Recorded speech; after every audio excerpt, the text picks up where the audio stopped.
I thought it was. I thought the second half we did a lot more things that resembled what we want to look like.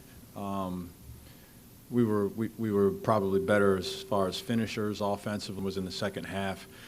I thought we did a lot more things that we practiced, that we talk about, and we did them with success. Whereas in the first half, there were just plenty of things where we have a plan. This is what we normally do in this situation, and then we don't do it consistently. So there was some level of frustration with the team in my halftime delivery of my halftime speech because of that. And then second half, I thought we did a much, much better job with some of those situations. But good win for the guys coming off of a week of the exams and a week with no game and trying to get back into the natural flow and swing of things. And so overall, I was happy with how we played.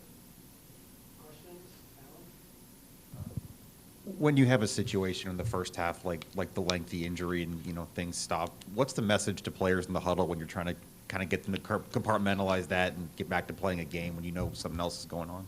Yeah, it's difficult. I think the one thing that is helpful in the scenario was that I think we could all see that he was moving body parts on his own accord. So I think just mentally being able to move forward, there's some level in your mind of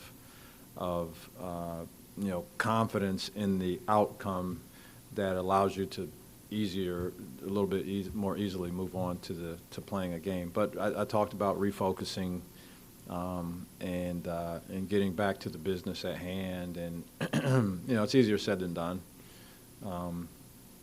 But yeah, hopefully as we continue to get updates, I stopped in their locker room and asked Marty to keep me updated on what the final outcome for the young man is, and hopefully it's something minor, just a scare. Hopefully, maybe it'll be sore tomorrow or the next couple of days, but hopefully it's something relatively minor.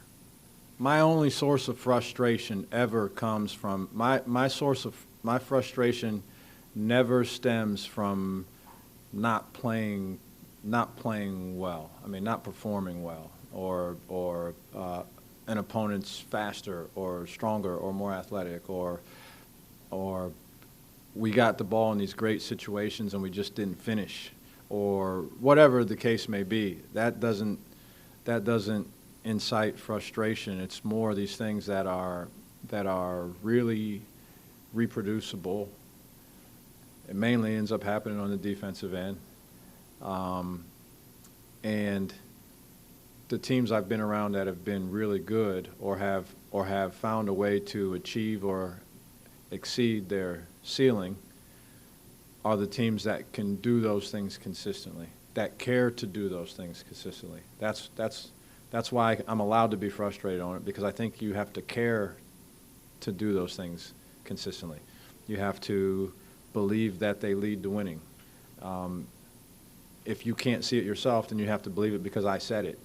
I don't care which way it works. I'd like you to know it yourself, but otherwise just believe that this helps us win, so do it because I said that. And we're falling short in some of those ways, in some of those areas. Not all the time, but just enough that it was difficult to move consistently in the right direction in that first half. I thought the first half should have looked probably more like the second half, even in terms of point disparity. But those are correctable things. They're correctable things. And certainly for guys of this age, I think the opponent matters.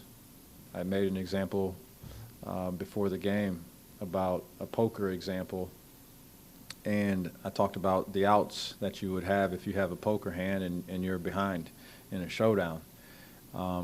And when in poker, you have no control over those outs. The dealer deals what the dealer deals.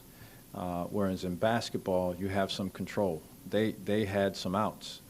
And in the guys' minds, they probably have no outs. There's no feasible way that they can beat us in the minds of our players, probably, right? Well, I've been around long enough to know that that's not true at all. But I do think there are a limited number of outs, certain things that they have to have happen. And fortunately for us, we're in control of a lot of those things.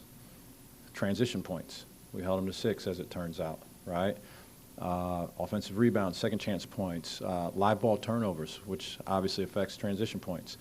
A lot of these things that we have control over. And so that was a message that I sent before the game.